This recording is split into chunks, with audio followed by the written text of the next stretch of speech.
Pessoal, boa noite. Tudo bem? Espero que estejam bem. Estou vendo que nós temos 15 participantes, né? Uma boa parte do nosso grupo. Nós já temos aqui alguns participantes de fora, né? Então, sejam bem-vindos aí à nossa reunião. Estou dando só mais uns minutinhos, né? Para ver se o pessoal acaba de chegar e a gente dá início à apresentação, né? Esse horário, às vezes, agora, principalmente, não sei, acho que deve estar em geral, mas aqui em Belo Horizonte as escolas voltaram com 100% da ocupação, né? O trânsito em BH já está lembrando os bons tempos já. Aquela calmaria que a gente tinha, obviamente, vai ser alterada, né? Daqui a pouquinho a gente dá início, então, à oitava reunião do nosso grupo. Hoje é a apresentação pelo segundo mês consecutivo, né? No mês passado eu dividi a apresentação com a professora mestra Cristiane Junqueira, e a Cris se propôs a apresentar novamente esse mês, que foi visto com ótimos olhos por nós, né? Deixa eu ver quantas horas aqui.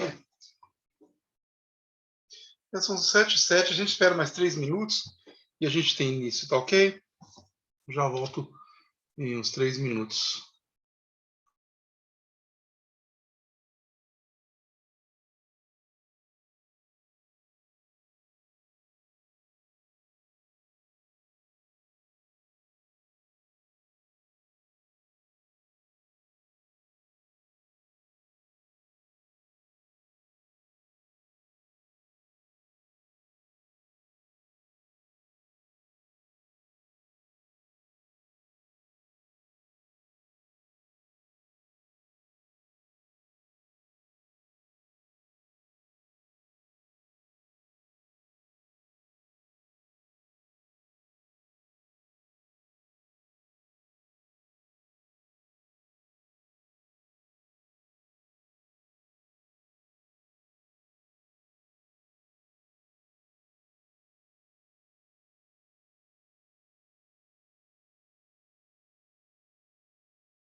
Pessoal, vou dar boa noite novamente, né?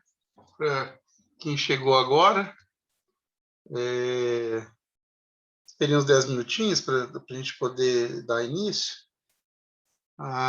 Como eu já tinha falado anteriormente, né, a professora mestre Cristiane Junqueira.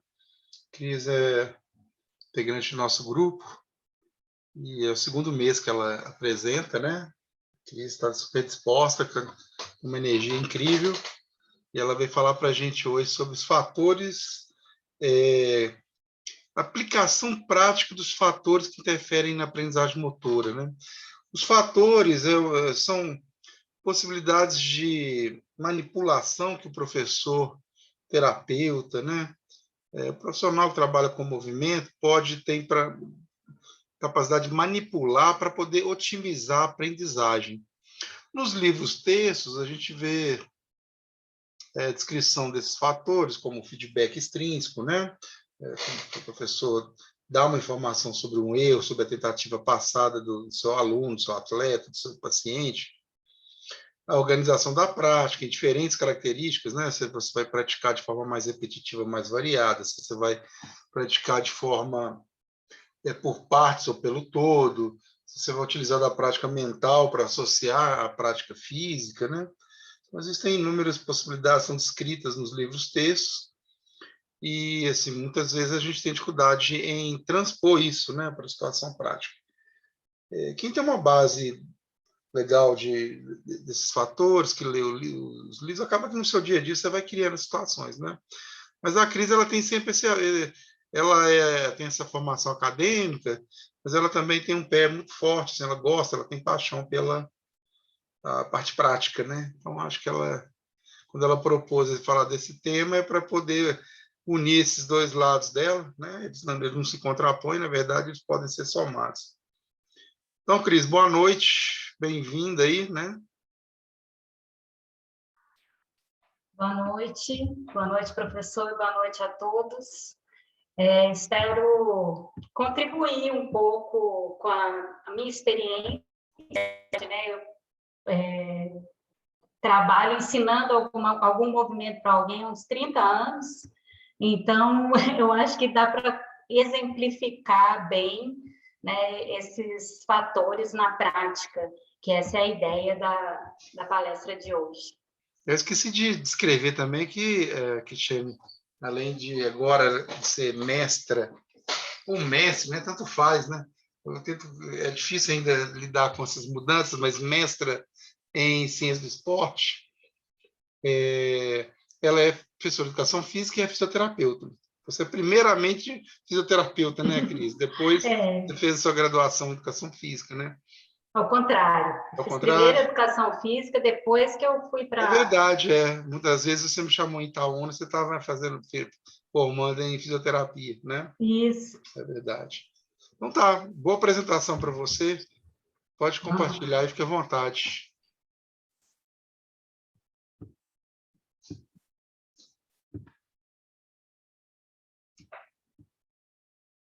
Tá tudo certo?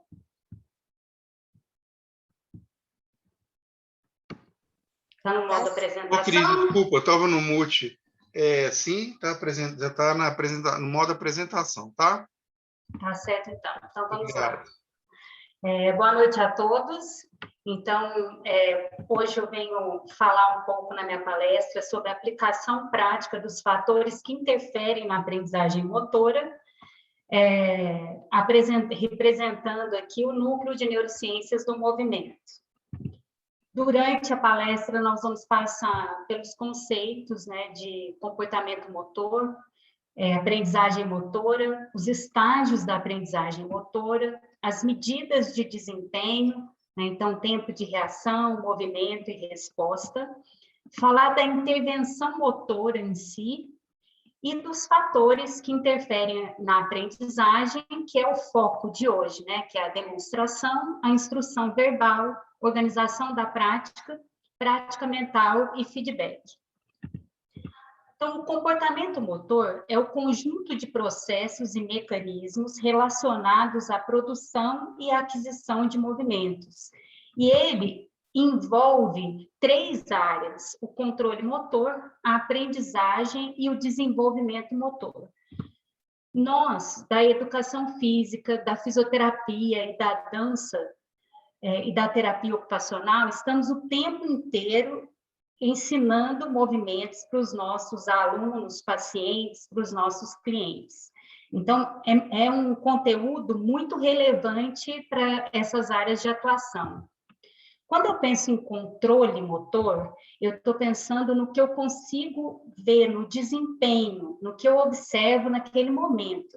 Então, quando eu penso num eixo temporal, eu penso em segundos, exatamente aquele desempenho naquele momento.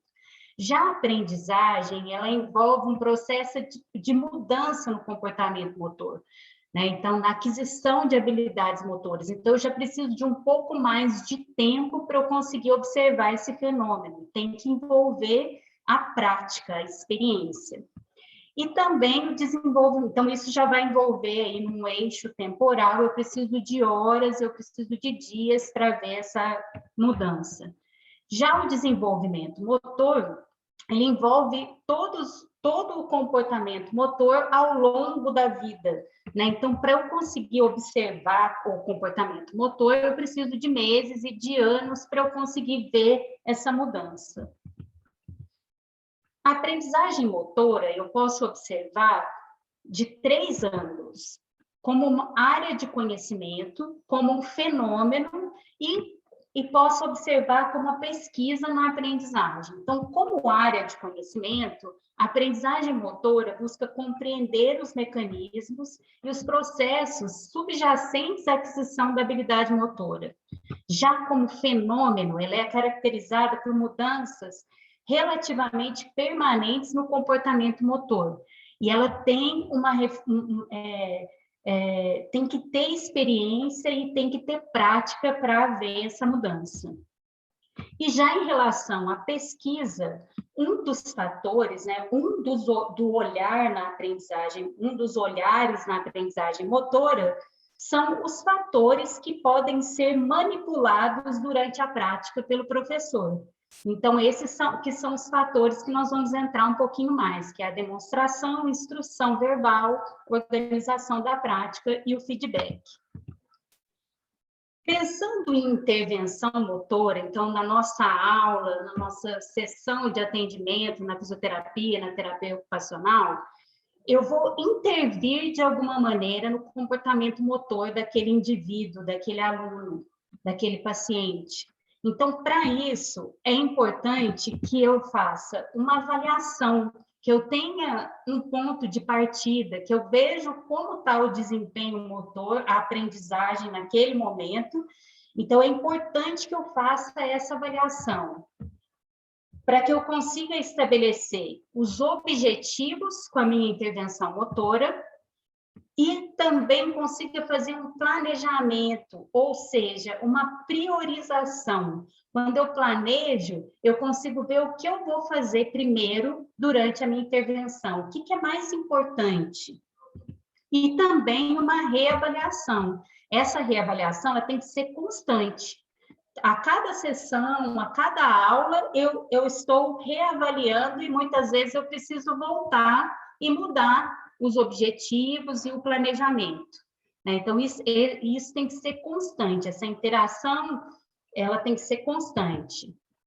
Sempre eu tenho que priorizar no meu aluno, no meu paciente, a segurança e a eficiência. Então, isso é prioridade. Aquela sessão, aquela intervenção, ela tem que ser segura, em primeiro lugar, e depois ela tem que ser eficiente. Por que eu coloco a segurança em primeiro lugar? Porque, às vezes, numa intervenção em grupo, né, dependendo do movimento, da aula que você preparou, ela pode não ser segura para todos aqueles alunos. Então, você tem que trazer a segurança antes da eficiência. E é importante lembrar que a gente tem diferentes estratégias para atendimento em grupo e para atendimento individual. Então, quando eu faço um atendimento individual, em pequenos grupos, eu consigo avaliar cada aluno, estabelecer objetivo individual, né? E planejar cada intervenção motora, a intervenção de cada um, mesmo que seja em pequenos grupos. Já quando eu dou uma aula em grupos maiores, né, eu tenho que usar estratégias diferentes para que eu consiga fazer uma avaliação, mesmo que geral, do grupo e estabelecer as mesmas coisas, o objetivo, o planejamento, e estar sempre reavaliando. É importante identificarmos os estágios de aprendizagem, né? Aonde que está o nosso aprendiz, né? Então, os estágios de aprendizagem, eles são divididos em estágios cognitivo, estágio associativo e estágio autônomo. O estágio cognitivo, o aluno ele é principiante e ele se concentra nas questões cognitivas, ele tem um grande número de erros, ele não consegue entender a relevância daquela tarefa, daquela habilidade. Então, assim, ele ainda fica um pouco, tem um grande número de erros. Depois ele vai para o estágio associativo, né? Então, onde ele vai associando, né, as pistas ambientais, proprioceptivas, consegue identificar os seus próprios erros e a variabilidade de desempenho começa a diminuir. E também o estágio seguinte, que é o estágio autônomo, que após muita prática e experiência, a habilidade se torna automática. Então, sem pensar, ele já consegue fazer aquela determinada habilidade. Se eu for colocar os meus alunos nesses estágios, os meus alunos eles ficam mais no estágio cognitivo e associativo. Raramente passo para o estágio autônomo, né? Eu trabalho mais hoje com pacientes. Então, eles se mantêm, é difícil a gente ver essa mudança de um estágio para o outro. As medidas de desempenho, como que eu posso aplicar, né, esse conceito das medidas de desempenho que vão inferir, né, a aprendizagem no meu dia a dia? Então, o tempo de reação é o intervalo de tempo entre o estímulo e o início de uma resposta de movimento. O intervalo de movimento é o intervalo de tempo entre o início e a conclusão do movimento. E o tempo de resposta é o intervalo que inclui o tempo de reação e o tempo de movimento. O que a gente percebe em relação a esses tempos durante a prática? Né? Que, de acordo com o tempo, com a prática, né? Com a experiência, o aluno, o aprendiz, ele vai diminuindo o tempo de reação, ele consegue reagir mais rápido ao estímulo. Então, você dá o comando e ele precisa, rapidamente, ele já consegue fazer o movimento. Por exemplo, na minha prática, o que eu levei essa teoria? Muitas vezes, quando eu dava o comando para fazer o movimento, eu não tinha muita paciência de esperar o aluno pensar para realizar o movimento. Então, levanta braço direito e perna esquerda. Antes dele processar essa informação, eu já ia lá e dava um feedback tátil, já colocava a mão no braço e a mão na perna para que ele conseguisse fazer mais rápido o movimento. Hoje eu já consigo esperar um pouco mais. E isso é positivo, porque a aprendizagem não dá tempo dele processar essa informação. Então, às vezes, a hora que eu colocava a mão, ele assustava. Então, hoje eu já falo e espero um pouquinho mais. Né? Lembrando que, quando eu ensino um movimento para o aprendiz, ele vai primeiro ele vai aprender o padrão do movimento, então, o global, e depois ele vai começar a colocar os parâmetros, né? Então, a força, a velocidade. E, de acordo que ele vai modulando esses parâmetros, ele vai melhorando o seu padrão de movimento. Então, essas duas coisas ficam se retroalimentando o tempo todo. Entrando agora nos fatores, né, que interferem na aprendizagem, é importante lembrar que, na prática, no nosso dia a dia, a gente não usa um fator separado, né? A gente acaba unindo tudo isso no mesmo pacote, quando eu vou ensinar. E aqui eu vou tentar separar o máximo possível, mas às vezes eu posso acabar deixando um fator interferir no outro, mas eu vou tentar separar o máximo possível. A demonstração vem também chamada de modelamento, vem da teoria do Bandura, né, de Bandura, que fala da aprendizagem de acordo com a demonstração, com a observação de um modelo. A demonstração, eu consigo passar, através dela, mais informação em menos tempo, porque o aluno, o aprendiz vai conseguir visualizar aquele movimento como um todo. Então, eu consigo passar mais informação em menos tempo. E é importante lembrar que o que vemos é o que percebemos quando olhamos. Essa frase é uma frase que está no livro do McGill, né, de aprendizagem motora, e eu acho ela interessante porque muitas vezes o que o aluno percebe ainda não é suficiente para realizar aquele movimento de forma correta, né? Então, a gente tem que ir melhorando a percepção do nosso aprendiz a cada, não a cada movimento, mas a cada aula, né? Melhorar essa percepção em relação ao movimento.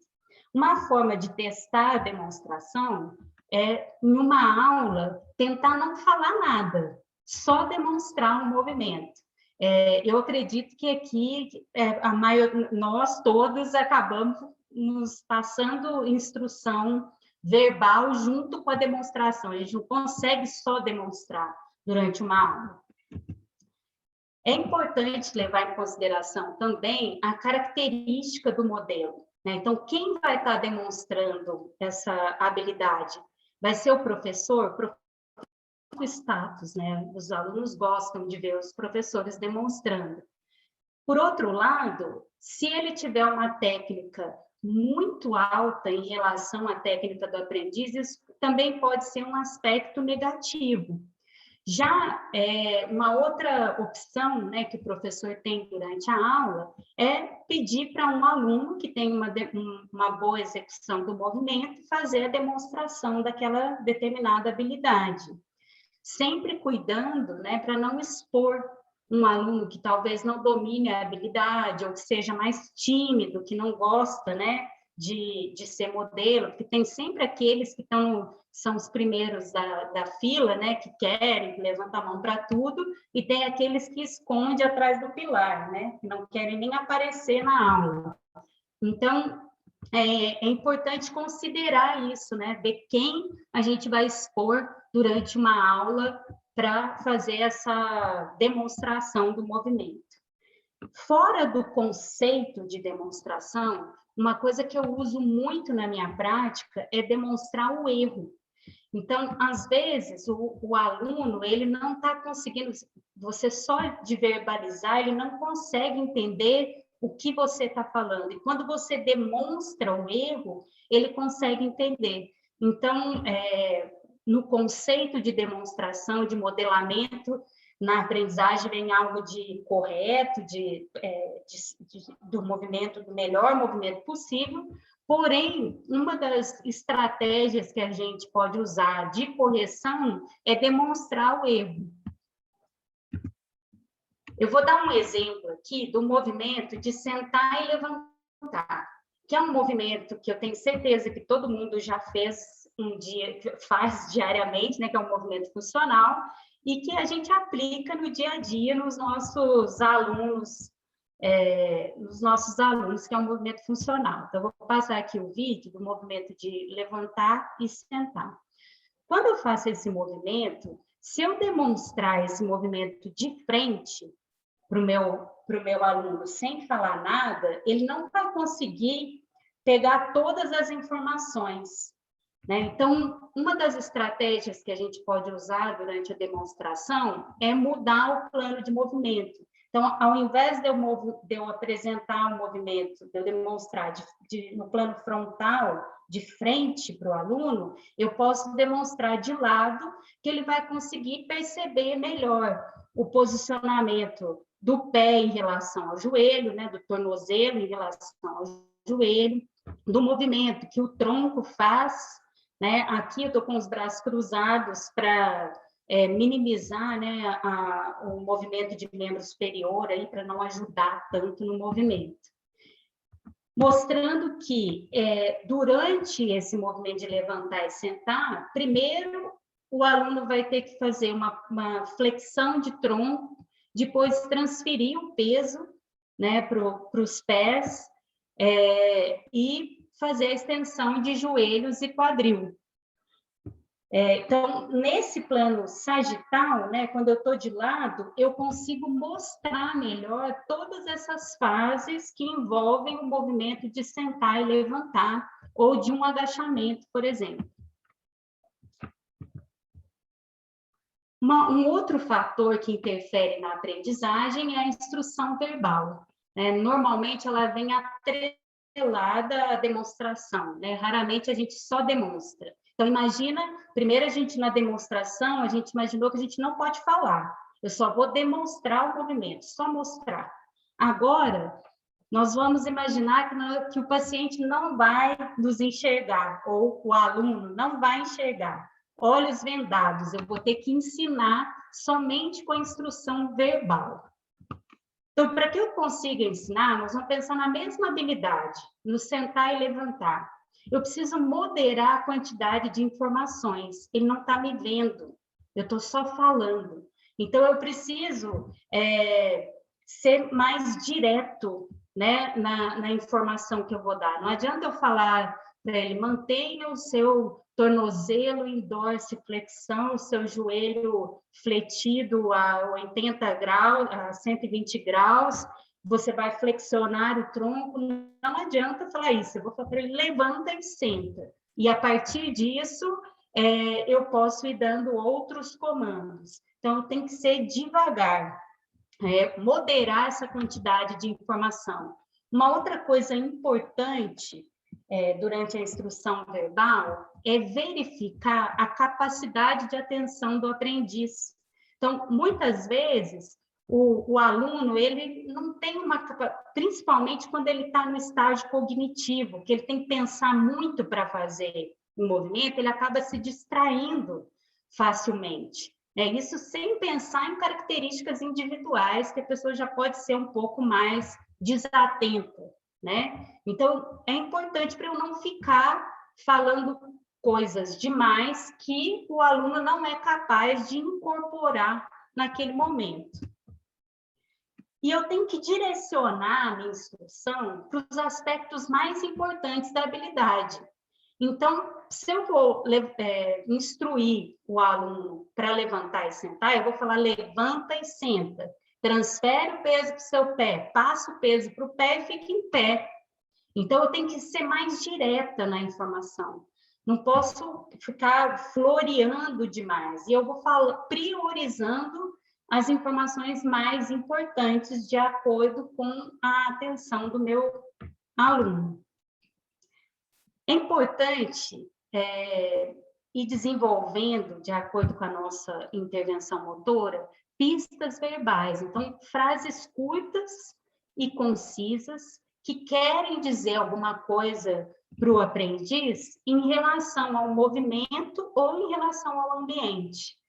Então, durante a nossa aula, se eu estou com um aluno só, é fácil, né? Você dá pistas verbais, vão ser individualizadas. Numa aula em grupo, eu tenho que conseguir dar comandos verbais que a maioria dos alunos aproveitem.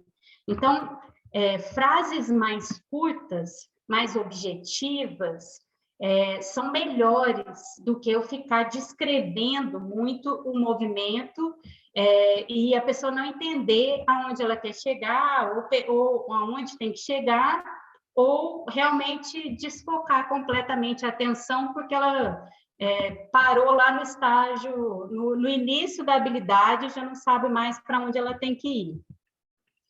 Então, quando eu penso na instrução verbal, né, então, eu vou ser concisa, eu vou falar, transfere o peso para os pés e levanta, e aí eu posso descrever descrever a posição, né, a descrição de que os pés vão estar posicionados, que primeiro ele vai movimentar o tronco, depois ele vai transferir o peso para os pés e depois fazer a extensão dos joelhos e quadris. Então, vou sequenciar esse movimento com as minhas informações. Então, aqui, assim, só para ilustrar, né? Imagina que o seu aluno não está te vendo e você está ali falando aquele tanto de informações, ele não vai conseguir fazer o que ele tem que fazer, né? Que é, aqui no caso do tênis, é rebater a bola. Então, é importante essa priorização e falar dentro do entendimento do seu aluno. Não adianta, muitas vezes, a gente ficar falando de termo técnico, porque ele não vai conseguir entender o que a gente está falando. Um outro fator que a gente pode modular, né, manipular durante a nossa aula, é a organização da prática. Então, a variabilidade de prática, ela se refere à variedade de movimentos e das características do contexto da habilidade. Então, eu posso variar tanto o movimento quanto o contexto em que a habilidade ocorre. Nós temos dois tipos de prática, a prática constante e a prática variada. Então, a prática constante, eu vou fazer a mesma habilidade. E a prática variada, ela pode ser dividida em 3 outros tipos de prática, que seria prática em blocos. Então, eu vou, por exemplo, alternar 3 habilidades. Então, a habilidade A, depois eu vou fazer a habilidade B, depois eu vou fazer a C. Aí eu volto de novo na A. Então, eu vou alternar essas 3 habilidades. Eu tenho a prática seriada, onde eu vou fazer a habilidade E, a B e a C, e assim sucessivamente. A, B, C, sempre na mesma sequência. E a prática aleatória, onde a combinação de prática ela não tem uma ordem prevista, né? Então, ela é B, A, C, A, C, B, C, B, A, e assim sucessivamente. Então, não tem uma ordem definida.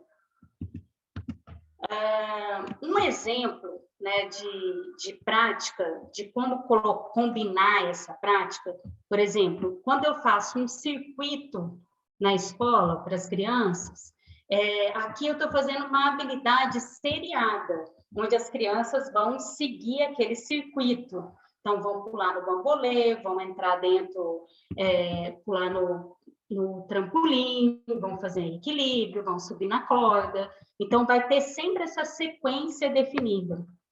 Até em uma palestra que eu dei em uma escola para professores, né, de ensino de pré-escola, as professoras me falaram que elas dão sempre o mesmo circuito para as crianças, até elas aprenderem. Então, é uma forma de combinar. Eu posso beneficiar algumas crianças e alguns parâmetros, né? Pensando em fazer toda semana o mesmo circuito. Mas eu também posso mudar esse circuito a cada semana, para que as crianças se reorganizem em relação àquela sequência, né? Então, também tem o benefício aí de uma variação da prática. E um exemplo que eu quis ressaltar aqui de prática aleatória é que eu posso, em um circuito, né, desde que crianças ou adultos entendam, né, sortear a estação que ele vai começar. Então, ao invés dele seguir aquele circuito sempre no sentido horário, eu vou fazer algum tipo de sorteio ou de numerar e as pessoas vão para as estações sem uma previsão de para onde vai, né? Sem ter aquela ordem sequenciada. Quando a gente pensa numa sessão, né, de intervenção motora, eu vou fazer um aquecimento, eu posso fazer uma prática constante, então eu vou dividir aqueles 50 minutos, aquela 1 hora, em pequenos intervalos de tempo e eu vou fazer diferentes tipos de prática. Então, o aquecimento pode ser uma prática constante, uma corrida, por exemplo. Depois, eu posso ir para uma prática em blocos com 3 exercícios diferentes. Então, eu vou fazer o agachamento, vamos supor, 20 vezes, a flexão de braços e depois fazer uma prancha. E eu vou fazer isso 4 vezes. Então, eu estou fazendo uma prática em blocos, num outro determinado período de tempo dentro da minha aula. E depois eu vou para a parte principal da minha aula. Então, eu posso fazer uma prática constante, de novo, como, por exemplo, a técnica de agachamento com uma barra nas costas. E aí eu vou fazer, durante 1 minuto, eu vou fazer 10 repetições durante 10 minutos. Então, também é uma forma de aplicar a prática constante na nossa aula. E eu posso fazer também a prática seriada, que é o exemplo anterior, né, que é esse circuito, né, tem uma sequência das habilidades. E a prática aleatória, que ela pode ser tanto a escolha do professor ou um sorteio, que isso dentro de uma aula em escola, por exemplo, com criança, né, a prática aleatória é bem complicada, provavelmente a aula ia virar uma bagunça, né? Então, normalmente a gente tem que organizar a prática quando ela é em grupo e principalmente para criança. Uma outra opção que eu tenho em relação à prática é ensinar o todo ou ensinar as partes, né, que envolvem aquela habilidade. Então, no caso do levantar e sentar, eu posso ensinar o movimento completo, a flexão de tronco, a transferência de peso e a extensão de joelho e quadril, ou eu posso ir pelas partes. Primeiro fazer só a flexão de tronco, depois transferir só o peso e voltar, e depois fazer a extensão completa de joelhos. Lembrando que determinados movimentos, como, por exemplo, o levantar e sentar mesmo, que é o nosso exemplo aqui da aula, eles, às vezes, exigem uma preparação, né? O paciente idoso, muitas vezes, ele tem que fortalecer o tronco antes de fazer o movimento completo, com outro movimento que não seja o levantar e sentar. Às vezes, ele precisa fortalecer um pouco o quadríceps para conseguir fazer o movimento. Então, eu preciso trabalhar com ele extensão de joelho, fortalecimento de quadríceps. Por exemplo, não tem uma mobilidade boa de tornozelo, então vai ficar um pouco mais difícil de fazer essa transferência de peso para levantar, né? Então, muitas vezes eu tenho que preparar esse aluno para que ele consiga fazer um movimento. A prática mental também é um dos fatores que a gente pode manipular, né, para otimizar a aprendizagem. O que é a prática mental? É uma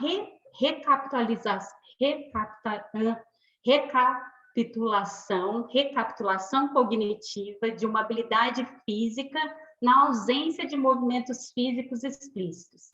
Então, o que é isso? Eu vou só pensar no movimento, né? Eu não vou fazer o movimento, eu vou pensar. E eu posso fazer esse imaginário interno, que você imagina que você está dentro do corpo, vivenciando o movimento. Então, eu estou lá imaginando eu levantando e sentando. E eu posso fazer o imaginário externo, que é como se eu estivesse assistindo eu mesma fazer o movimento, né? Como um observador, e não como quem estivesse realizando o movimento. Na minha prática, eu uso muito o imaginário interno, né? Mais que o externo. Por exemplo, com alunos da dança, né? Então, você recapitular as correções, por exemplo, que você fez durante a aula. Então, uma coisa que eu uso muito. O que eu te corrigi de mais? O que eu mais te corrigi hoje? Foi o plié que eu não estou conseguindo fazer, não estou conseguindo fechar quinta, ou eu não estou conseguindo transferir o peso para o pé para fazer o levantar e sentar, eu estou flexionando muito o tronco. Então, as correções que eu fiz, você vai pensar nisso em casa. Você não precisa fazer o movimento. Você pode só pensar nessas correções, né? Então, isso também é um fator que pode otimizar a aprendizagem. Então, aqui como exemplo, só a flexão de tronco. Então, só fazer esse movimento de flexionar, muitas vezes na educação física, isso parece ser muito pouco né? Mas quando a gente pensa em paciente da fisioterapia, isso é muito. Tem paciente que não consegue, por exemplo, um paciente neurológico, ele não consegue se manter sentado, né? É um controle de tronco enorme, né, para se manter sentado. Depois eu posso transferir o peso para os pés. Opa! Mas ainda sem levantar. Só transfere e volta. Para depois fazer o movimento completo, com extensão de joelhos e quadril. O último fator, né, que nós vamos falar hoje é o feedback, né, que é uma informação sensorial referente ao movimento realizado. Então, feedback é passado, né? O aluno ele tem que ter realizado o movimento para você conseguir dar o feedback. Então, é passado. Tudo que eu fizer antes é instrução verbal. Então, o que eu estou falando antes do aluno realizar o movimento é instrução verbal. A partir do momento que o aluno realizou, e eu vou dar um feedback para ele, eu vou fazer, né, dar esse feedback, aí é passado. Né? Então, porque às vezes a gente já começa, a gente confunde um pouco o feedback com instrução verbal. Então, sempre que eu vou dar essa informação sensorial, é de um movimento já realizado. E essa informação sensorial, ela pode vir do aluno, como um feedback intrínseco, e ela pode vir do professor, ou de um observador, que vai dar um feedback extrínseco ou aumentado. O feedback intrínseco, ele pode ser visual, auditivo, proprioceptivo e tátil. Então, ele vai processar as informações que ele teve do movimento e tentar melhorar o movimento dele. Né? Para isso, ele não pode estar num estágio cognitivo de aprendizagem. Se ele estiver no início da aprendizagem, ele não vai conseguir utilizar o feedback intrínseco. Agora, a partir do estágio associativo, ele já começa a identificar os erros e corrigi-los. Ele já tem essa capacidade. Através do visual, né, da visão, ele vai identificar o que está errado. Pode ser através da audição, que já vou dar exemplo. De forma proprioceptiva, então, ele perceber, né, de alguma forma que aquele movimento está errado, ou através de uma sensação tátil, ele também pode identificar. E o feedback extrínseco, que é o conhecimento de desempenho. Então, eu vou falar para o aprendiz como que foi o desempenho dele, como que foi o padrão de movimento dele, sem pensar se ele atingiu ou não a meta. Né? Eu vou só falar do desempenho dele. Né? Então, o que precisa melhorar, o que foi bom, o que não foi, afasta mais o joelho, fecha mais a perna, flexiona menos o tronco. Então, eu vou dar a informação do desempenho, do padrão de movimento. E o conhecimento de resultado, que é se ele fez o movimento certo ou errado, e se em relação ao tempo, se ele atingiu a meta do movimento ou não. Né? Então, o conhecimento de resultado acaba que numa intervenção motora a gente usa menos. O que a gente usa mais é o conhecimento de desempenho. Então, um exemplo aqui de feedback visual é o aluno se enxergar no espelho e conseguir, através do espelho, visualizar o seu erro. Um exemplo do feedback intrínseco auditivo por exemplo, quando eu estou aprendendo uma frase musical e você tem a referência do que é o certo, né, de como a audição, né, como que é a frase correta, e você praticar e escutar ela de forma diferente. Proprioceptivo é você conseguir perceber que, por exemplo, no movimento de sentar, você deixa o joelho cair um pouquinho para dentro, que a gente chama de valgo dinâmico, né? ele consegue perceber que o joelho caiu, que essa informação já tinha sido dada, e ele consegue corrigir de forma proprioceptível. E, por exemplo, em relação ao feedback tátil dos pés, né, do contato dos pés com o chão. Então, durante a instrução verbal, eu falei para aquele aluno, para aquele aprendiz, que ele tinha que distribuir melhor o peso no pé, pensando um pouco mais no calcanhar. E a hora que ele vai levantar, ele deixa, por exemplo, o calcanhar sair do chão. Então, através da sensibilidade dele, né, do tátil, ele consegue perceber se ele foi efetivo ou não naquele movimento e corrigir.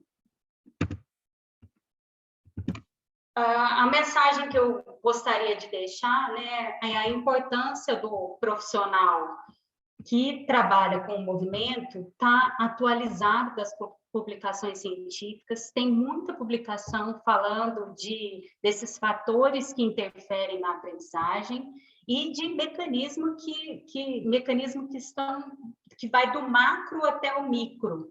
Então, tem muita pesquisa aí que pode nos ajudar na nossa intervenção, no nosso dia a dia, de forma prática.